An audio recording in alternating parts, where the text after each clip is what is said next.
ఇప్పుడు దేవా నీ నామం పరిశుద్ధపరచబడాలి, పరిశుద్ధపరచుకో అంటే దేవుడు కదులుతాడు. అలాగే నీ రాజ్యం రావాలి, రాజ్యం రావాలి, దేవుని రాజ్యం విస్తరించాలి, అది మన ప్రార్థన అయి ఉండాలి. నేను ప్రతిరోజు చేసే ప్రార్థనలో ఆయన రాజ్య విస్తరణ కొరకు రోజు అడుగుతా. అందుకే ప్రతి నెల మనం చూస్తూ ఉన్నాం, వందలాది మంది రక్షించబడతా ఉన్నారు. ఆయన రాజ్యం విస్తరించడం అంటే ఏంటి? అన్యజనుల్ని దేవుడు దర్శించాలి, వారి మనోనేత్రాలు వెలిగించాలి, వారి జీవితాల్లో కార్యాలు జరిగించాలి, వాళ్ళని రక్షణలోకి నడిపించాలి. అప్పుడే కదా దేవుని రాజ్యం వచ్చేది, దేవుని రాజ్యం విస్తరించేది. ఆమేన్. మరి ఇది జరగాలంటే మనం ప్రార్థన చేయాలి. మరి నన్ను దర్శించేదానికి ముందు ఎవరు ప్రార్థన చేశారో, ఏ తల్లి ప్రార్థన చేసిందో, ఏ ప్రార్థనను ఆధారం చేసుకొని నన్ను దర్శించాడో మరి 2002లో. మరి నేనైతే ఏం ప్రార్థనలు చేయలే, నాకు తెలియదుగా అసలు యేసుప్రభు గురించి. ఎవరన్నా చెప్పినా వినే రకం కాదుగా మనం. ఇప్పుడు నాకు ఎవరన్నా యేసుప్రభు గురించి చెప్పడానికి ట్రై చేస్తే, ఒక ఆయన పాపం ఒకసారి ట్రై చేశాడు నాకు యేసుప్రభు గురించి చెప్పడానికి. నేను ఆయనకి బ్రహ్మంగారి గురించి చెప్పా.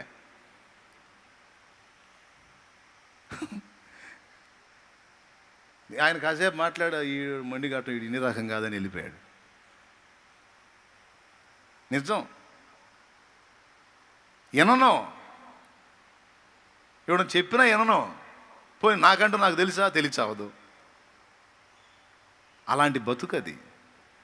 అట్లాంటోడు ఇట్లా ఎట్ట తిరిగాడు? డౌట్ లేదు, దేవుడే దర్శించాడు. ఎలా దర్శించగలిగాడు దేవుడు?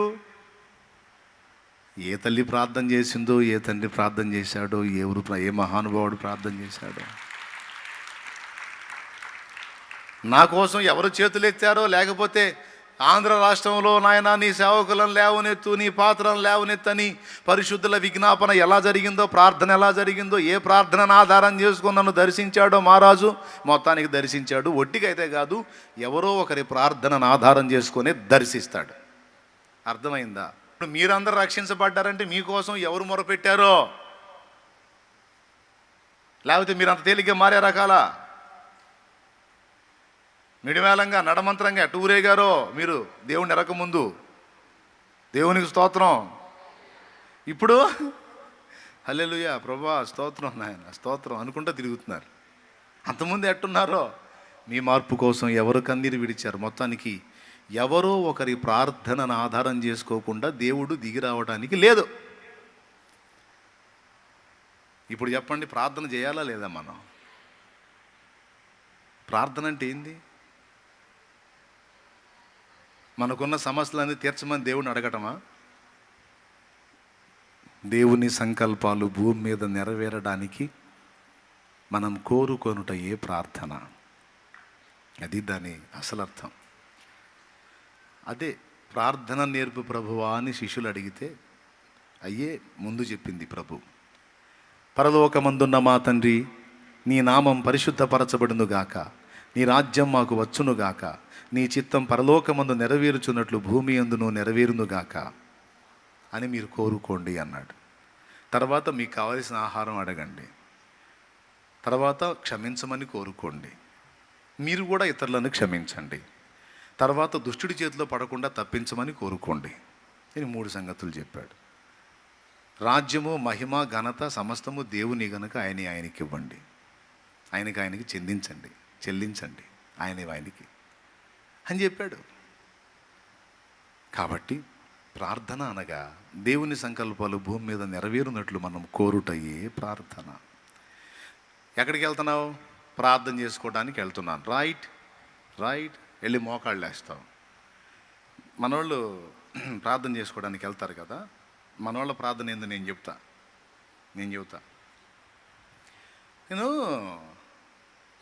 ఇప్పుడు భక్త సింగ్ గారు ప్రార్థన చేశాడు, సాధు సుందర్ సింగ్ గారు ప్రార్థన చేశాడు, దేవదాసయ్య గారు ప్రార్థన చేశాడు, వీళ్ళు రోజులు చేశారు, గంటలు చేశారు, నెలలు చేశారు, సంవత్సరాలు చేశారు అని చెప్పుకుంటా ఉంటే ఎంతసేపు ఏం చేశారా అనిపించింది నాకు స్టార్టింగ్లో. ఇప్పుడు నేను కూడా ప్రార్థన చేసుకుంటాను, పోతాను, మోకాళ్ళు వేస్తాను, కావాల్సినవన్నీ అడుక్కుంటాను, లేచి వస్తాను, మొత్తం కలిపి ఒక అరగంట కూడా పట్టదు. మరి భక్త సింగ్ గారు నైట్ మోకాళ్ళు వేస్తే తెల్లవారిన దాకా మోకాళ్ళ మీద నుంచి దిగకుండా ఆయన ప్రార్థనలోనే ఉన్నాడని ఒక భక్తుడు రాశాడు. అది చదివాను నేను, నాకు ఆశ్చర్యం కలిగింది. అంతసేపు ఏం చేసి ఉంటాడబ్బా? మీరు ఎప్పుడన్నా ఆలోచించారా? ఇప్పుడు మీరు ప్రార్థన చేయండి అని మిమ్మల్ని వదిలేను అనుకో, ఇప్పుడు కాసేపు మీరు కాసేపు ప్రార్థన చేసుకోండి అని వదిలేశాను అనుకో మిమ్మల్ని, నాకు తెలిసి గ్యారంటీ చెప్తాను నేను, 10 నిమిషాల్లో మొత్తం మోకాళ్ళ మీద నుంచి లేకపోతే అప్పుడు అడగండి. ఎందుకు? నువ్వు అడగాలనుకున్నవన్నీ 10 నిమిషాలు అయిపోతాయి. ఏం అడుగుతావు? మహా అడిగితే ఆరోగ్యం బాగలేకపోతే స్వస్థపరచమని అడుగుతావు. పిల్లలకు పెళ్ళిళ్ళు కాకపోతే పెళ్ళిళ్ళు అయ్యేటట్టు చేయ, మంచి సంబంధాలు దాయా, లేకపోతే ఎవడో ఫలానా ఆఫీసర్ అందాయా, లేకపోతే ఫలానా అబ్బాయి అందా, లేకపోతే ఫలానా అడుగుతావు. అయిపోయింది పిల్లల పెళ్ళిళ్ళు, రోగం, అప్పులు ఉన్నాయనుకో, ప్రభా ఫలానోడికి ఇంత వేయాలి, ఫలానోడికి ఇంత ప్రభా యేసు నామములో అయినా తీర్చే ప్రభా. అయిపోయింది, అప్పులు కూడా అయిపోయినాయి. ఇంకేం అడుగుతావు అండి? ఇల్లు కట్టుకుంటున్నావు అనుకో, ప్రభా స్లాబ్ మట్టం అయింది నాయన, స్లాబ్ వేయించు ప్రభా అయ్యా అని అడుగుతావు. స్లాబ్ పడింది, ఇంకేం అడుగుతావు? ఇప్పుడు మోకాళ్ళుని ఇప్పుడు మనం కనీసం ఒక 1/2 గంట వచ్చేటట్టు ప్రార్థన ఏముంది మనకు చెప్పండి అయ్యా. ఒక 1/2 గంట ప్రార్థన ఏముంది?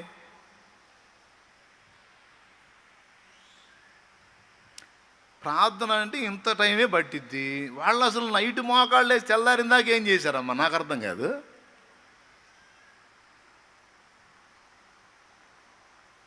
ఆయన బతికిలేడు, లేకపోతే అడుగుతురు పోయి, అయ్యా భక్తి సింగ్ గారు మీరు వెళ్ళిపోయేటప్పుడు నేను దేవుణ్ణి తెలుసుకోలేదు అయ్యా భక్తి సింగ్ గారు. ఒకవేళ నేను రక్షింపబడే నాటికి నువ్వు గాను ఉన్నట్టయితే ఇప్పుడు కానీ నువ్వు ఉన్నట్టయితే ఖచ్చితంగా వచ్చి నీ కాళ్ళ దగ్గర కూర్చొని అడిగేవాడిని అయ్యా. తెల్లార్దులు ఏం ప్రార్థన చేసావు? అవసరమైతే నీతో ప్రార్థనలో గడిపి ఉండేవాడిని అయ్యా.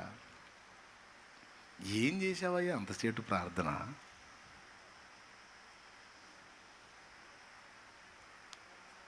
నేను చెప్పనా? ఏం అడుగుంటారో చెప్పనా? వాళ్ళు మోకాళ్ళు వేసి ప్రార్థనలో వాళ్ళ కోసం వాళ్ళు అడిగింది లేదు. ప్రార్థనకి వెళ్తున్నాను, నన్ను ఎవరు కదిలించొద్దు అని వాళ్ళు మోకాళ్ళ మీదకి వెళ్ళి తమ కోసం తాము అడిగింది లేదు. దేవుని సంకల్పాలు భూమి మీద నెరవేరడానికి ఏవి అవసరమై ఉన్నవో వాటిని అడిగారు, ఏవి అవరోధాలుగా ఉన్నవో వాటిని తొలగించమని కోరారు. ఆయన రాజ్య విస్తరణకు ఏ ప్రాంతాలు ఎలా ప్రభావితం కావాలో వాళ్ళు ప్రార్థనలో గోజాడారు.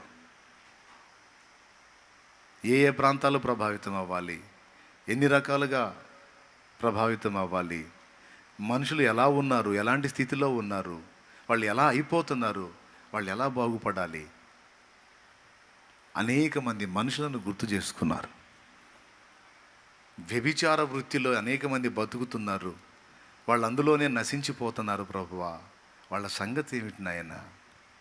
వాళ్ళని ఎలా దర్శిస్తావు నాయన? వాళ్ళతో మాట్లాడినాయన, వాళ్ళ జీవితాలు ప్రభావితం చేయనాయన. వ్యభిచార వృత్తిని వాళ్ళు జీవనోపాధిగా పెట్టుకొని బ్రతుకుతున్నారు. ఆ పరిస్థితుల్లోంచి వాళ్ళని బయటికి తీసుకొని రా ప్రభువా. వాళ్ళకి బ్రతుకు తెరువు చూపించు ప్రభువా నాయన. వాళ్ళు చేసే హేయమైన క్రియల నుంచి ప్రజల్ని మళ్ళించు ప్రభువా అని సభ్య సమాజంలో వారు చూసినటువంటి సంగతులన్నిటి గురించి దేవుణ్ణి కదలమని ఏకరువు పెట్టారు, విజ్ఞాపన చేశారు, ప్రార్థన చేశారు, యాచించారు. వాళ్ళ కోసం వాళ్ళేం పెద్దగా అడిగింది లేదు. సంఘం స్థాపిస్తే సంఘం కోసం, సంఘంలో సభ్యుల కోసం, సేవకుల కోసం, పరిచారకుల కోసం, పని ఇంకా అనేక ప్రాంతాలకు విస్తరించడం కోసం, ఆల్రెడీ వ్యాపించినటువంటి సంఘాల కోసం, సేవకుల కోసం, వాళ్ళ ప్రాణాల కోసం, వాళ్ళ సాక్ష్యాల కోసం, వాళ్ళ కుటుంబాల కోసం, రాష్ట్రాల కోసం, జిల్లాల కోసం, మండలాల కోసం, గ్రామాల కోసం, దేశాల కోసం. మరి అన్నిట్లో దేవుడు గదిలి పనిచేయాలి. అన్నిట్లో దేవుడు గదిలి పనిచేయాలంటే అన్నిటి కోసం ప్రార్థించేవాళ్ళు కావాలి, ప్రార్థించాలి. మనం అనుకుంటాం మనం చేసే ప్రార్థనలు నిజంగా దేవుడు విని అవన్నీ చేస్తాడంటావా అని. రేపు నువ్వు తెల్లముఖం వేసుకొని చూడకపోతే అప్పుడు అడుగు. రేపు అక్కడ దేవుని ముందుకు పోయినప్పుడు తెల్లముఖం వేసుకొని చూస్తావు. ఎందుకు తెలుసా? నువ్వు అడిగినవన్నీ ఉపయోగించుకొని దేవుడు కార్యాలు చేసి ఉంటాడు. నువ్వు అడిగినవన్నీ ఉపయోగించుకొని నువ్వు అడిగిన వాటిని, నువ్వు ప్రార్థించిన వాటిని ఆధారం చేసుకొని దేవుడు కార్యాలు నెరవేర్చుంటాడు. ఇదిగో ఇన్నిసార్లు ఇన్ని సంగతుల గురించి ప్రార్థన చేశావు కదా, అదిగో వాటన్నిటిని ఇలా నెరవేర్చాను, ఇదిగో నీకు బహుమానం అంటాడు. వామ్మ ప్రభువా, ఇవన్నీ వింటున్నా, ఈ ప్రార్థనలన్నీ తీసుకున్నా, ఇవన్నీ రాసుకున్నా, వీటన్నిటిని ఉపయోగించుకొని నీ పని జరిగించా అయ్యా, చేశానే కానీ నువ్వు వింటున్నావో వింటలేదు అనుమానం వచ్చి ఒక్కోసారి డౌట్ పడ్డాను ఏసయ్యా. అయ్యా చేశాను కానీ అసలు నువ్వు తీసుకుంటావా అని అనుకున్నానయ్యా, ఇవన్నీ నీ దాకా వస్తాయా అనుకున్నానయ్యా, పిచ్చిదాన్ని పిచ్చోడిని. ప్రభా, నా ప్రార్థనలన్నీ చేరినాయా? ఫలానా వ్యక్తి ఫలానా గ్రామం కోసం చేసావు కదా కుమారుడా, నువ్వు ఫలానా గ్రామం కోసం ఇదిగో ఇన్నిసార్లు నువ్వు ప్రార్థన చేసావు కదా ఆ గ్రామ రక్షణ కోసం, ఇదిగో ఆ ప్రార్థనలు విని ఇదిగో ఇతన్ని లేపి ఆ గ్రామంలో ఇంతమందిని ప్రభావితం చేశాను.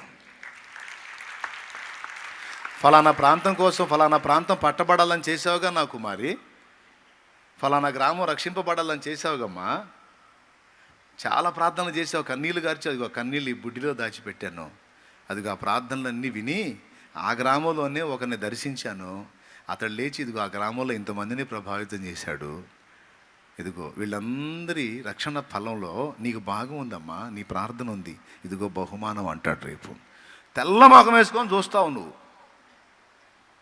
ఎందుకో తెలుసా, ఇట్లా ఉందని నీకు క్లారిటీ ఉంటే నువ్వు తెంపు లేకుండా ప్రార్థన చేస్తావు. కానీ మనకే నమ్మకం లేక ఏదో చేయకపోతే నేను ఫీల్ అవుతానని కొంతమంది చేస్తుంటారు.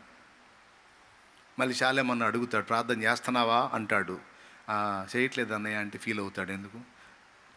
కాతో కూతో చేస్తే ఎప్పుడన్నా అడిగాడు అనుకో, ఏమ్మా ప్రార్థన చేస్తున్నావా అన్నాడు అనుకో, చేస్తున్నాను అన్నయ్య అని చెప్పడానికి అవకాశం ఉంటుంది అని కొంతమంది పాపన ఆనందం కోసం చేస్తుంటారు. ప్రార్థన టవర్లో జరుపుతూ ఉంటారు కొంతమంది. ప్రార్థన టవర్లో డైలీ నేను మొన్న మధ్యరాత్రి వచ్చి చూసా, మధ్యరాత్రి వచ్చా, దాదాపు 2 లేచి వచ్చా, 2 చూస్తే ప్రార్థన చేస్తూ ఉన్నారు. చాలా ఆనందం కలిగింది. ఎంతసేపు చేస్తారని కూర్చున్నా అక్కడ. అసలు వీళ్ళు ఎంతసేపు చేస్తారని 3:30 దగ్గర 3:30 దాకా వాళ్ళు ఎప్పటి నుంచి 12 కాడ నుంచి కూర్చున్నారు, ప్రార్థన చేస్తూనే ఉన్నారు. మరి ఎన్ని సంగతులు విజ్ఞాపన చేశారో, ఏ సంగతులు విజ్ఞాపన చేశారో, ఏ విషయాల కోసం ప్రార్థన చేశారో మెట్టుకి మాత్రం గుర్తుపెట్టుకోండి. ప్రార్థనలో మనం అడిగేవన్నీ కూడా దేవుని సన్నిధిలో వ్రాయబడతాయి, జ్ఞాపకార్థంగా చేర్చబడతాయి. కొర్నేలి ప్రార్థించాడు, దోతొచ్చి చెప్పాడు, కొర్నేలి నీ ప్రార్థనలు నీ ధర్మ కార్యములు దేవుని సన్నిధిలో చేరినవయ్యా,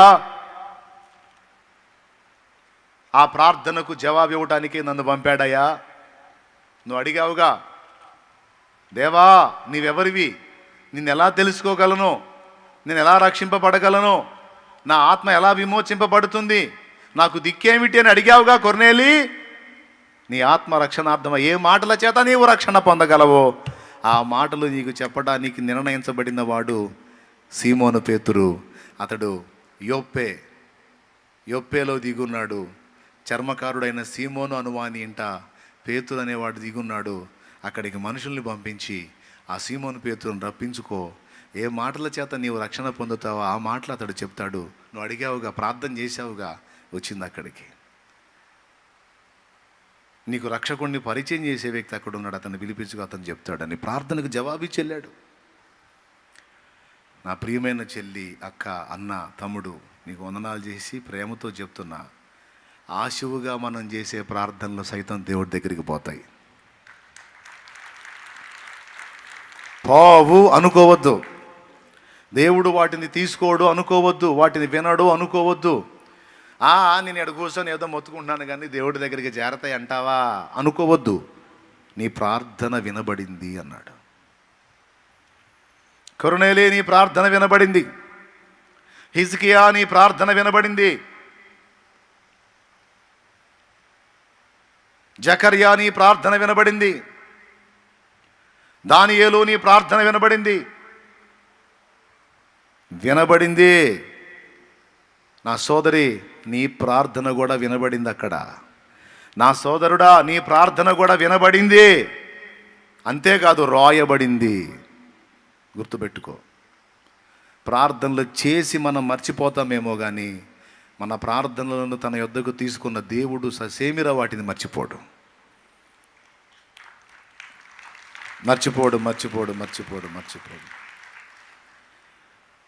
పిలిచిన బదులిస్తాడు యేసు దేవుడు, ప్రార్థనలు వ్యర్థముగా పోనీయడు. పిలిచిన బదులిస్తాడు యేసు దేవుడు, ప్రార్థనలు వ్యర్థముగా పోనీయడు. ఆలస్యమైన ఆయన చిత్తమే, ఆలస్యమైన ఆయన చిత్తమే, ఏది జరిగినా మేలు కోసమే, ఏది జరిగినా మేలు కోసమే. పిలిచిన బదులిస్తాడు యేసు దేవుడు, ప్రార్థనలు వ్యర్థముగా పోనీయడు. కొంతమందికి అసలు నాకు ప్రార్థన చేయటమే రాదు అంటారు. నేను ఇప్పుడు చెబుతున్నాగా, ప్రార్థన చేయటం రాదా?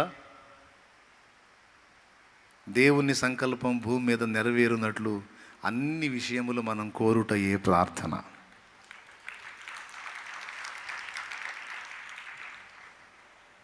ప్రార్థనలు వినపడతాయా లేవా? ఎక్కడ? ఖచ్చితంగా వినపడతాయి, డౌట్ పెట్టుకోవద్దు. మీరు ప్రార్థనలో అడుగు వాటి నెలను పొంది ఉన్నామని నమ్మిన ఎడల అవి మీకు నిశ్చయముగా దొరుకును, అనుగ్రహింపబడును. కాబట్టి ప్రియులారా, అనేక సంగతుల కోసం మనం ప్రార్థన చేయొచ్చు. ఒకవేళ మనం ఏదన్నా క్లిష్ట స్థితిలో ఉంటే మన గురించి మనం చేసేది యాచన. వ్యక్తిగతంగా మన కోసం మనం చేసేది యాచన. అది మూడవది. ప్రార్థనలు, విజ్ఞాపనలు, యాచనలు, మనకు కావాల్సిన దాన్ని మనం అడిగి పొందుకొనుట. అడుగుట అన్నా యాచించుట అన్నా ఒకటే. అడుక్కునే వ్యక్తిని అడుక్కునేవాడు అంటారు, లేదా యాచకుడు అని కూడా అంటారు. యాచన అన్నా అడుగుట అన్నా అర్థమైందమ్మా? మూడో మాటకు వచ్చానమ్మా, రెండో మాట దాటి మూడో మాటకు వచ్చాను. విజ్ఞాపన అంటే అర్థం చెప్పాను, ఇతరుల కోసం మనం చేయున్నది. ప్రార్థన అంటే అర్థం చెప్పాను, దేవుడి సంకల్పాలు భూమి మీద నెరవేరటం కోసం మనం దేవుని అడుగుటయే ప్రార్థన. మూడవది యాచన అమ్మ. యాచన అంటే వ్యక్తిగతంగా మన పర్సనల్ మనం దేవుని అడుక్కునుట, అది యాచన.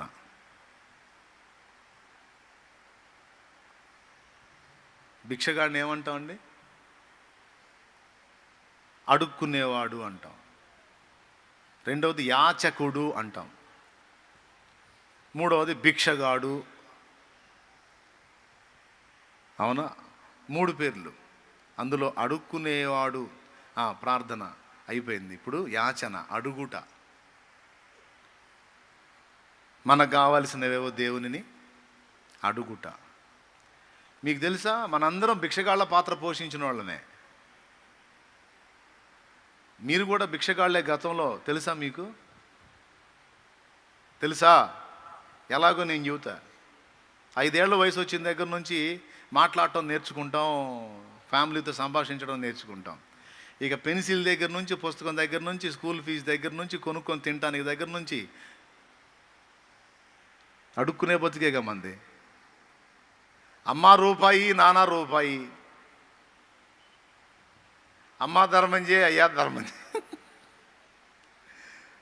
మీరు అడుక్కోలేదా? ఎంతమంది అడుక్కున్నారు తల్లిదండ్రులని?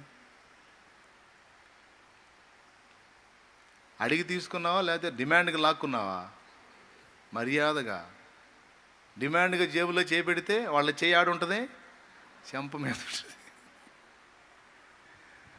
మళ్ళీ మామూలు భిక్షాటన కూడా కాదు, మళ్ళా దీర్ఘ భిక్షాటన.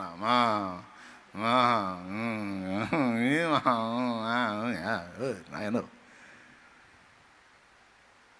సేమ్ ఇంటి ముందు ఉన్నవాడు పిలిచిన పిలుపుకి ఇంట్లో మనం పిలిచే పిలుపుకి తేడా ఉండదు.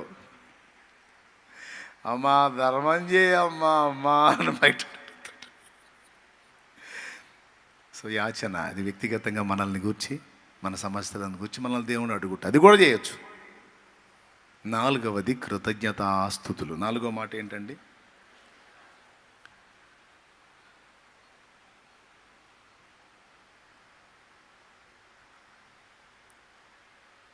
విజ్ఞాపనలు, ప్రార్థనలు, యాచనలు, కృతజ్ఞతాస్తుతులు. ఈ కృతజ్ఞతాస్తుతులు అనేది కూడా ఒక ప్రత్యేకమైన అంశమే. ఇప్పుడు యాచన అనేది చెప్పాను, వ్యక్తిగతంగా మన కోసం మనం అడుగునది యాచన. 4వది కృతజ్ఞతలు. అంటే ఆల్రెడీ మనం ప్రార్థించినప్పుడు, మనం విజ్ఞాపన చేసినప్పుడు, మనం యాచించినప్పుడు ఆల్రెడీ కొన్ని కార్యాలు చేశాడు దేవుడు. వాటిని బట్టి కృతజ్ఞతలు చెప్పుట, చెయ్యబోతున్న దాన్ని బట్టి. కొన్ని అడిగాము, రిజల్ట్ వచ్చింది. కొన్ని అడిగాము, ఇంకా రిజల్ట్ రాలా. కొన్ని చేశాడు, కొన్ని చేయబోతున్నాడు. చేసిన వాటిని బట్టి, పొందిన మేలును బట్టి కృతజ్ఞతతో కృతజ్ఞత చెల్లించుట. 2వది మనం అడిగాం, చెయ్యబోతున్నాడు. ఆ చెయ్యబోయే దాన్ని బట్టి ముందే విశ్వాసంతో స్తుతించుట.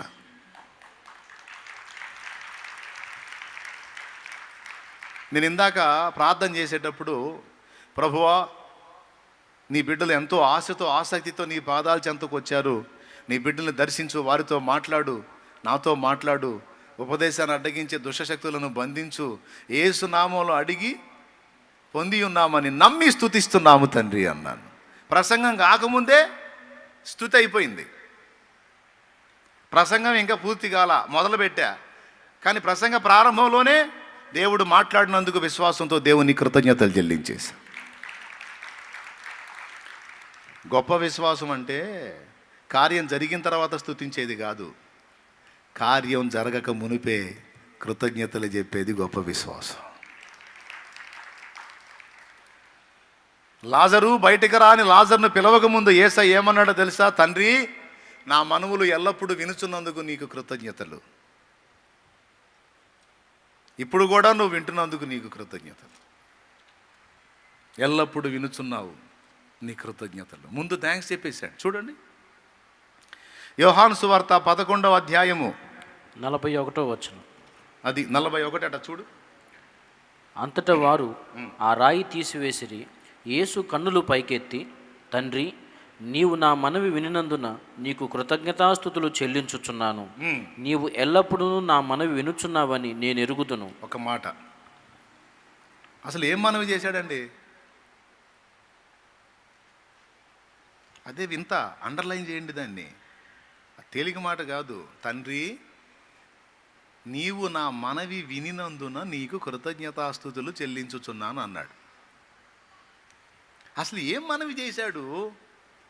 ఏం మనవి చేయలేదుగా.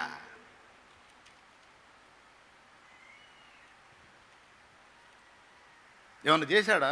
మనవి ఏమైనా చేశాడా? అక్కడ చూడండి, ఏమైనా చేశాడా? పైకి చదవండి. అందుకు యేసు, నీవు నమ్మిన ఎడల దేవుని మహిమ చూతువని నేను నీతో చెప్పలేదా అని ఆమెతో అనెను. అంతటా వారు ఆ రాయి తీసివేసిరి. యేసును కన్నులు పైకెత్తి, తండ్రి, నీవు నా మనవి వినినందున నీకు కృతజ్ఞతాస్తుతులు చెల్లించుచున్నాను. అందుకు అసలు ఇంకా మనవి ఏం చేయలే. కానీ మనవి చెయ్యక మునిపే నా మనవి వినినందున ముందే తండ్రిని కార్నర్ చేసి పెట్టేస్తున్నాడు. నేను అందుకే ఏదన్నా చూసి ఇక లాభం లేదనుకుంటే, ప్రభా ఇది ఇచ్చినందుకు నీకు స్తోత్రం అని చెబుతా. ఇది ఇచ్చినందుకు నీకు స్తోత్రం తండ్రి, ఇది అయ్యా అని అడగను. ఇచ్చినందుకు స్తోత్రం, ఇచ్చినందుకు స్తోత్రం, ఇచ్చినందుకు స్తోత్రం, ఇచ్చినందుకు స్తోత్రం. అప్పులు తీర్చయ్యా, అయ్యా తీర్చయ్యా, అయ్యా తీర్చయ్యా కాదు. ఏ సునామంలో నాయన అవన్నీ కూడా తీసేసినందుకు స్తోత్రం ప్రభువా, తీర్చేసినందుకు స్తోత్రం, తొలగించినందుకు, దరిద్రం వదిలించినందుకు స్తోత్రం ప్రభు. హల్లెలూయా.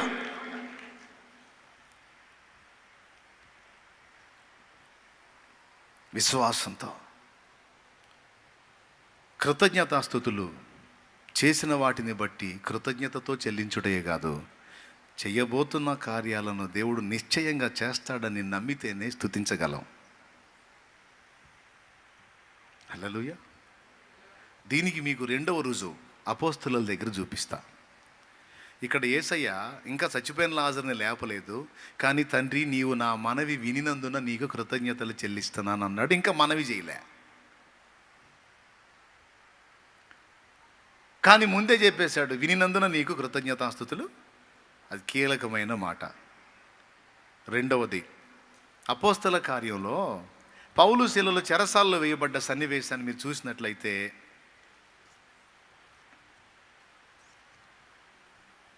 చూడండి ఒకసారి. పౌలు శీలలు 16వ అధ్యాయం, అపోస్తల కార్యం 16వ అధ్యాయము 24వ వచనం నుంచి చదువు, లేదా 23వ వచనం నుంచి చదువు. వారు చాలా దెబ్బలు కొట్టి వారిని చెరసాలలో వేసి భద్రముగా కనిపెట్టవలని చెరసాల నాయకునికి ఆజ్ఞాపించిరి. అతడు అట్టి ఆజ్ఞను పొంది వారిని లోపల చెరసాలలోనికి త్రోసి వారి కాళ్లకు బొండ వేసి బిగించెను. అయితే మధ్యరాత్రి వేళ పౌలును శీలయు దేవునికి ప్రార్థించుచు కీర్తనలు పాడుచు నుండిరి, ఖైదీలు వినుచుండిరి. ఓకేనా ఏమండి? పౌలు శీలలు ఏమంటే నేను చెప్పేది మీకు క్లియర్గా అర్థమవుతుందా? మీరు అందరూ ఇంట్రెస్ట్గా ఉన్నారా, లేకపోతే ఏమన్నా ఎటన్నా సంచారం చేస్తున్నారా? ఎంతమంది లైన్లో ఉన్నారు? ఎన్నేళ్ళు? 3 అన్నారు. ఎవరు 3 అన్నారు? ఎవరు? ఇప్పుడు చెప్పండి.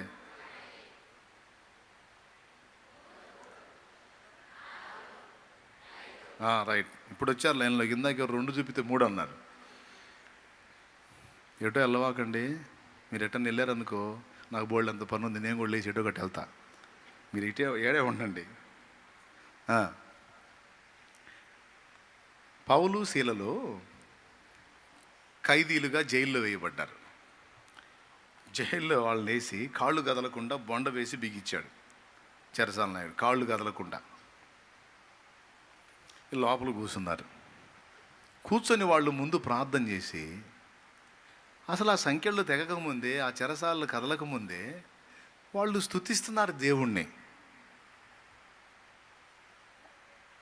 అంటే ప్రార్థన చేయటమే కాదు, స్తుతించటం. ప్రార్థన ఏం చేసి ఉంటారు తెలుసా? నాకు తెలిసి, ప్రభువా ఈ బంధకాల్లోంచి మమ్మల్ని విడిపించు తండ్రి అని ఉండరు. నాకు తెలిసి ఏమని ఉంటారు తెలుసా? తండ్రి, అసలు ఏ కారణం చేత మమ్మల్ని ఇక్కడికి తెచ్చావు? ఈ చెరసాల్లో మమ్మల్ని పడేశావంటే ఇక్కడ ఎవరి రక్షణ ఉంది? ఎందు నిమిత్తం ఇక్కడికి మమ్మల్ని తెచ్చావో ఆ నీ సంకల్పము నెరవేర్చుకో దేవా, నెరవేర్చుకో. నీ సంకల్పం ఏముందో నెరవేర్చుకో. ఎందుకు మమ్మల్ని ఎక్కడికి తెచ్చావో నెరవేర్చు. ఈ చెరసాలలో, ఈ బంధకాల్లో మమ్మల్ని పడేశావు. ఇక్కడ ఎవరి రక్షణ ఉందో, ఎవరికి మేలుందో, ఎవరికి విడుదలుందో, ఎవరి ఆత్మకు రక్షణ ఉందో ఆ కార్యాన్ని నెరవేర్చు. మమ్మల్ని ఒట్టిగా నువ్వు ఆడికి తీసుకెళ్ళవు. ఆఖరికి జైల్లో వేసినా కూడా ఏదో పనితోనే మమ్మల్ని అక్కడ వేస్తావు. మమ్మల్ని అనవసరంగా మాత్రం నువ్వు ఆడికి దేవు. ఇక్కడ తెచ్చి పడేసావంటే ఇక్కడ నువ్వు ఏం కార్యం చేయాలనుకున్నావు చేసుకో అని వాళ్ళు దేవునికి చెప్పారు. కాబట్టి చెరసాల నాయకుడు, ఆయన కుటుంబం రక్షించబడ్డారు.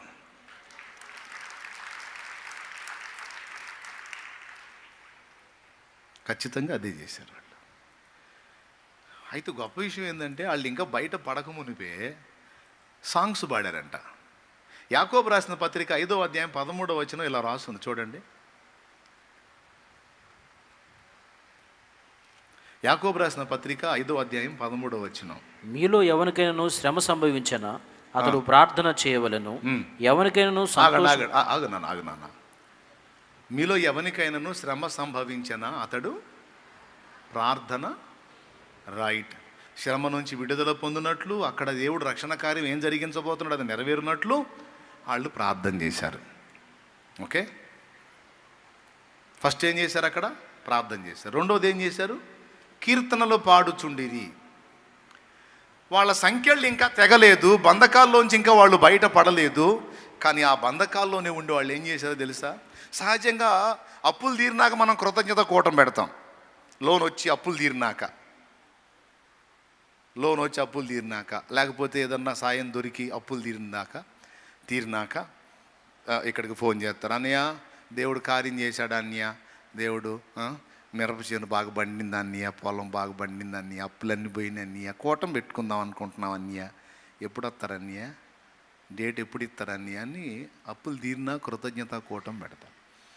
తట్టడి అప్పుల్లోనే ఉండి స్తోత్రాలు చెప్పేవాళ్ళు ఎంతమంది ఉన్నారండి? కానీ అలా ఉన్నప్పుడే చెప్పమన్నాడు. అప్పులు తీరినప్పుడు సంతోషించడం కాదు, దేవుడు తప్పక వాటిని తొలగించునని నమ్మి సంతోషంగా ఉండమన్నాడు. అపజయాల్లో ఉన్నప్పుడు దుఃఖంగా ఉండి విజయం వచ్చినప్పుడు సంతోషించడం కాదు, అపజయములో ఉన్నప్పుడే నువ్వు సంతోషంగా కీర్తనలో పాడమన్నాడు. ఎందుకు? తప్పక నీకు జయం వచ్చును, దానికి కావలసిన విశ్వాసాన్ని నువ్వు ప్రదర్శించమని ముందే చెప్తున్నాడు. అందుకే మేము అదే పని చేసాం బ్రదరు, మేము అదే పని చేసాం. తల నిండా అప్పులే, అయితే అందరం కలిసి చాకిరీ చేసేవాళ్ళం. సాయంత్రానికి అందరం కూర్చొని స్టీల్ బేషన్ బోర్లు వేసేవాడిని నేను. ఏంటిది? స్టీల్ బేషన్ బోర్లు వేసేవాడిని, దాని మీద దరువు వేసేవాడిని. ఇక అందరం కలిసి పాటలు పాడేవాళ్ళం, ఫ్యామిలీ మొత్తం కూర్చొని. ఏది అప్పులు తీర్చిన తర్వాత కాదు, అప్పుల్లో ఫుల్గా మునిగున్నప్పుడే. రోజు పాటలే మా ఇంట్లో పండగే. నా స్తుతి పాత్రుడా నా యేసయ్యా, నా ఆరాధనకు నీవే యోగ్యుడవయ్యా, నా ఆరాధనకు నీవే యోగ్యుడవయ్యా, నా స్తుతి పాత్రుడా నా యేసయ్యా. స్తోత్రం. సందడే సందడి. ఏడన్నా అన్నీ తీరిపోయి బాధలన్నీ పోయి అంత హ్యాపీగా ఉంటే ఇంట్లో ఆ సందడి. మాకు అలాంటిది ఏం లేదు, అన్ని బాధలు ఉన్నా మరి వాక్యంలో చెప్పాడు కదా, నేనున్నానని నమ్మితే, నేను వాటిని తొలగిస్తానని విశ్వసిస్తే సంతోషంగా ఉండమన్నాడు. కాబట్టి ఫ్యామిలీకి చెప్పా, ఎందుకు ఏడు మొఖాలు వేసుకుని ఉండేది? ఉన్నాడుగా రాజాదిరాజు, తీసేస్తాడు. నమ్మితే నాతో పాటు కలిసి స్తోత్రం చెప్పండి, నమ్మితే నాతో పాటు కలిసి ఆరాధించండి, ఆనందించండి అంటే అందరూ దిగుళ్ళు తీసేశారు. ఇక వాటి గురించి భయపడటం మానేశారు. అప్పులు ఇచ్చిన వాళ్ళు ఈ సామాన్లు బయట వేస్తారేమో, ఈ ఇల్లు బిగి పందిరేస్తారేమో అంటే ఆయన సెలవు లేకుండా ఎవడేం చేయగలడు? ఒకవేళ ఆయన సెలవై ఆ అవమానానికి మనల్ని అప్పగించాలంటే అప్పగించనీయమా? నాన్న అప్పగించనీయండి, ఏమైందంటే అంతకు మించిన ఘనత మనకిస్తాడు. ఒకవేళ అవమానానికి అప్పగిస్తే అప్పగించని దానికి రెట్టింపు ఘనత తప్పకుండా దేవుడు తిరిగి దయచేసే శక్తివంతుడు ఆయన. ఆయన సెలవు లేకుండా మనల్ని అవమానపరిచేవాడు ఎవడు? పర్వాలేదు, ఎంత అవమానం ఎదురైద్దో రెట్టింపు ఘనత కూడా ఎదురైద్ది, ఏం పర్వాలా. అంటే ఇక టెన్షన్ ఎందుకు ఉంటుంది? ఇక వాళ్ళకి నమ్మారు, నా మాట చెప్పినట్టు నమ్మి ఇక రోజు అంతే. శ్రీమంతుడా యేసయ్యా అని నేను పాట ఎత్తుకుంటే చాలు, వాళ్ళు కూడా కలిసి ఇక వాళ్ళు కూడా అన్ని పక్కన పెట్టొచ్చి కూర్చొని, ఆత్మకు అభిషేకమా అభినయ సంగీతమా, శ్రీమంతుడా యేసయ్యా ఆత్మకు అభిషేకమా అభినయ. నేను పాట ఎత్తుకోవడం, వాళ్ళు కూడా కలిసి పాడటం, అసలు హ్యాపీ. చెరసాలలో ఉండగానే, దెబ్బలతో ఒళ్ళు పచ్చడై ఉండగానే, కాళ్ళకు బొండ వేసి బిగించబడి ఉండగానే వాళ్ళు స్తుతించడం మొదలుపెట్టారు. దేవుడు ఏం చెప్పాడు? సంతోషంగా ఉంటే కీర్తన పాడమన్నాడు. వాళ్ళు సంతోషంగా ఉన్నారా? చాలా దెబ్బలు కొట్టి అని రాస్తుంది అక్కడ. ఒళ్ళు పచ్చడై ఉంది, కాళ్ళు కదలకుండా బొండ బిగించారు, లాక్ చేశారు. వాళ్ళు ఎక్కడ సంతోషంగా ఉన్నారాయా? అంత బాధలో ఉండి వాళ్ళు ఏమంటున్నారు? దేవా ఎందుకు రప్పించావు మమ్మల్ని ఇక్కడికి? ఏంటి నీ సంకల్పం? సరే, ఎందుకు రప్పించావో అది నెరవేర్చుకో అని దేవునికి ప్రార్థనలు చేసి ఇక స్తుతించడం మొదలుపెట్టారు. మరి వాళ్ళ స్తుతి వాళ్ళని సిగ్గుపరిచిందా? ఆ కండిషన్లో ఉండి కూడా ఒళ్ళంతా పచ్చడై కూడా వాళ్ళు చెరసాలలో వేసిన సంకెళ్ళు బిగించిన, చెరసాలలో వేసిన సంకెళ్ళు బిగించిన, స్తుతి పాటలే పాడుమా, ప్రభు యేసునే వేడుమా. స్తుతి పాటలే పాడుమా, ప్రభు యేసునే వేడుమా. ప్రభు యేసునే వేడుమా. హల్లెలూయా పాట, యేసయ్య పాట పాడాలి ప్రతి చోట, పాడాలి ప్రతి నోట. హల్లెలూయా పాడాలి ప్రతి చోట, పాడాలి ప్రతి నోట. వాళ్ళు పాడుతూనే ఉన్నారు, స్తుతిస్తూనే ఉన్నారు. ఇంతలో పెద్ద భూకంపం వచ్చింది. తమ్ముడు, కార్యాలు జరిగినాక కోటాలు పెట్టడం కాదు, జరక్క ముందే స్తుతించడం గొప్ప విశ్వాసం. పని అయినాక స్తోత్రాలు చెప్పటం, పాటలు పాడటం, ఆరాధించటం, దేవుడు గొప్ప కార్యం చేశాడు, దేవుడు గొప్ప కార్యం చేశాడు, ఇకిలిచ్చుంటా తిరగటం. పని అయినాక ఇకిలిచ్చడం కాదు, కాక మునిపే నువ్వు సంతోషంగా తిరగాలి, కళకళలాడతా తిరగాలి. పని జరగకపోయినా అయిపోయినట్లే నువ్వు సంతోషంగా దేవుని మయంపరుస్తూ తిరగాలి. అది దేవుడు కోరుకుంది. 2 జరిగినాయి అక్కడ. నంబర్ 1, వాళ్ళ సంఖ్యలు తెగిపోయినాయి, అందరి బంధకములు ఊడినాయి. ఒక మాటలో చెప్పాలంటే అది చూడండి, వాళ్ళు హ్యాపీగా అదిగో నవ్వుకుంటా అదిగో స్టార్ట్ అయింది. వాళ్ళు కీర్తనలు పాడుతున్నారు, సంఖ్యలు తెగినాయి, అవన్నీ ఊడిపోయినాయి. అందరి బంధకములు. చెరసాల నాయకుడు చూశాడు, అయ్యో ఇంకా నేను బతకడం వేస్ట్, పొడుచుకోపోయాడు. సహోదరుడా, సహోదరుడా, నీకు నీవు హాని చేసుకోనవద్దు, ఇక్కడ ఎవ్వరూ పారిపోలేదు, అందరం ఉన్నాం, ఇక్కడ అందరం ఉన్నాం. ఎందుకట్లా ప్రాణం తీసుకోపోతున్నావు ఏంటి అంటే, అప్పుడు దీపం తెప్పించి లోపల చూస్తే ఖైదీలు అందరూ ఉంటారు, పౌలు శీలలు కూడా ఉంటారు. వెంటనే అతను అంటాడు, అయ్యలారా, రక్షణ పొందుటకు నేనేమి చెయ్యవలెను అంటాడు. అతడు ఆ ప్రశ్న వేయగానే అప్పుడు అర్థమైద్ది వాళ్ళకి, దేవా ఇతని రక్షణ కోసం, ఇతని ఇంటివారి రక్షణ కోసం తెచ్చావా? రైట్, నీ కార్యమే జరగాలి, మేము ఎక్కడ అడుగు పెట్టినా నీ కార్యమే జరగాలి, నీకు మహిమే రావాలి, ఆత్మల రక్షణ కార్యమే జరగాలి, జీవితాల్లో వెలిగే రావాలి. నీకు స్తోత్రం ప్రభా, స్తోత్రం. అయ్యా, రక్షణ పొందడానికి ఏం చేయాలని అడుగుతున్నావా? ప్రభు అయిన యేసునందు విశ్వాసం ఉంచు, అప్పుడు నీవును నీ ఇంటి వారును రక్షణ పొందుదురని చెప్పాను. దేవుని మాటలు చెప్పారు. తర్వాత అతను వాళ్ళని ఇంటికి తీసుకెళ్ళి వాళ్ళ గాయాలు కడిగి కట్లు కట్టి ఇంటి వాళ్ళందరినీ పిలిపించి కూర్చోబెట్టి వాళ్ళ చేత వాక్యం చెప్పించి అయిపోయిన తర్వాత ఒక్కసారి చూడండి, రాత్రి ఆ గడియలోని అతడు వారిని తీసుకొని వచ్చి వారి గాయములు కడిగెను. వెంటనే అతడును అతని ఇంటి వారందరూ బాప్తిస్మము పొందిరి. అతని ఫ్యామిలీ ఎంత పెద్దదో మనకు తెలియదు, మొత్తం టోటల్గా రక్షింపబడ్డారు. ప్రార్థన చేశారు. జవాబు రాకముందే సంతోషంతో దేవుణ్ణి కృతజ్ఞతాస్తుతులు చెల్లించి కీర్తించటం మొదలుపెట్టారు. మనకి వాళ్ళకున్న తేడా ఏంటంటే, కార్యం జరిగినాక చూద్దాంలే అనుకుంటాం మనం, జరక్క ముందే స్తుతికోటం పెట్టే మైండ్ వాళ్ళదే. దేవునికి స్తోత్రం. 4 సంగతులు మీకు వివరించాను. అసలు సంగతి ఇంకోటి ఉంది, అది దేవుని చిత్తం అయితే రేపు ఆల్ నైట్లో చూసుకుందాం, లేదు దేవుడు ఇంకొక అంశం మాట్లాడితే మాట్లాడతాను. మెట్టుకు మాత్రం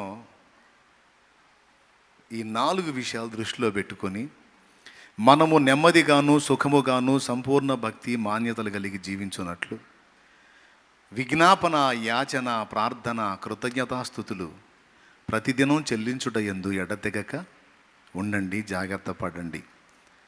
ఎందుకంటే ఇక రాబోతున్న సంవత్సరాలన్నీ కూడా రకరకాల మార్పులు మీరు చూడబోతున్నారు, రకరకాల పరిస్థితులు మీరు చూడబోతున్నారు.